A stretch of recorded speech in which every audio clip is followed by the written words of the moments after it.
All right, guys, welcome back to the Weightlifting Lab, and here's a follow along stretch that you can do if you have really tight hamstrings. So if you want to have a dowel rod, if you don't have a dowel rod, you want to use something like a broomstick, something like that has some stiffness to it, some rigidity. And what you're going to do is you're going to put this behind your back, and you're just going to pull your arms forward into your kind of mid back, just as close to right below the shoulder blades as you can get is where you want this position. So not way down here, but you want to pull it kind of up so that you can push your chest high by also pulling up your arms and pushing your arms into it. Now, you're going to set your one leg. So in this case, I'm going to set my right leg just like in a squat position, so about shoulder width apart, my knee going slightly out, my ankles right under my knee for support and stability, and then I'm going to stretch my left hamstring here. So I'm going to go just slightly diagonally, so not directly in front of my hip, but just slightly off to the side of my hip. I'm going to sit nice and tall with a high chest here. I'm going to breathe in. I'm going to breathe out. And I'm gently going to fall forward until I feel that first area of resistance. Now, ultimately, you want to pull your chin back so you have a neutral spine and you feel like you're kind of trying to making a double chin. Once you get that first area of resistance here, you want to take a big breath in and you want to breathe out.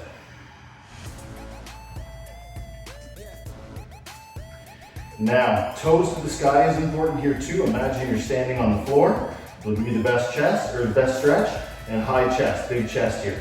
So now we're going to breathe in and come out. And we're going to breathe out and fall forward again. And this time I'm trying to get a little bit lower than I did in that first stretch. Trying to get a slightly deeper first area of resistance. Breathe in this downward position. Breathe out. Big chest, toes up. One more breath.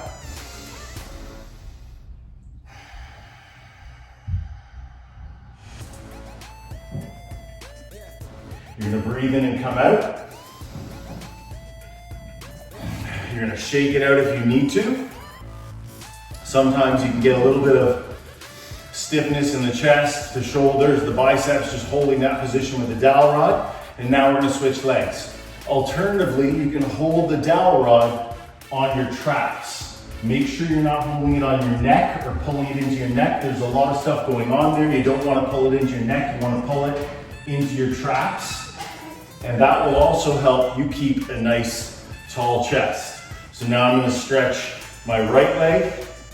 My left leg is set up like I would be doing for a squat. I'm going to take a big breath in. I'm going to fall forward with the high chest, finding that first area of resistance, toes up. I'm going to breathe in that bottom position. I'm going to breathe out.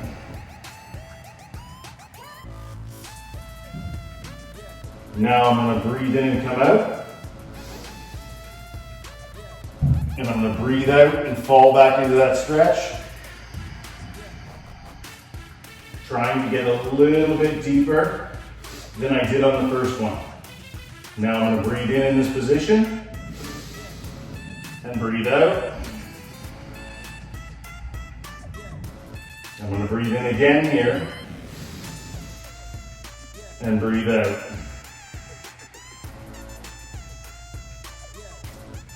So my left side, I'm going to breathe in and come out. My left side, I can feel, was a lot tighter than my right side. So what I'm going to do is I'm going to do one more on my left-hand side, my left hamstring. So you get to learn your body and feel your body as you do this too, and what needs a little more work and what you can get away with kind of doing one set on, maybe two sets on, okay? So big breath in, toes to the sky, big chest. Fall forward as I breathe out. Pull my chin back. Breathe in down here. Breathe out.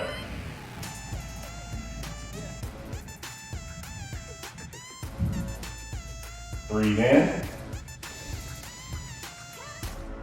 Breathe out.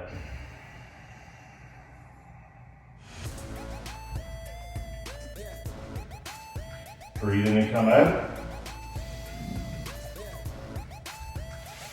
And that is one round of the dowel rod hamstring stretch. My hip just popped a little bit there. So, it's freeing up some range of motion. What you're gonna see is essentially your hamstrings are gonna feel a lot less sore the next day, the day after deadlifts, the day after stiff-legged deadlifts, any real hamstring work, Nordic hamstring curls, that sort of thing. But you'll also find your lower back feels better and your mobility is better. And for athletes, mobility and strength in all positions is really the key. One thing for the key to this stretch, guys, is don't round your back. It is really easy to get down nice and low in this rounded back position. Not everything is on stretch the way it should be there. You're not getting the full potential of the stretch. So make sure you have a big chest and you're breathing. When you breathe out, it tells your body that it is okay to be in this position, and it tells your central nervous system to relax. It turns off the fight or flight that we kind of naturally go to, okay? So make sure you're breathing when you do this stretch. If you try this stretch out, let us know what you think in the comments section. Please like and share with a friend who might have back pain or tight hamstrings, and we'll see you again next time here at the Weightlifting Lab. Please like and subscribe. If you'd like to see a particular video made, please leave it in the comments section below. I answer all comments. And thanks for supporting the Weightlifting Lab.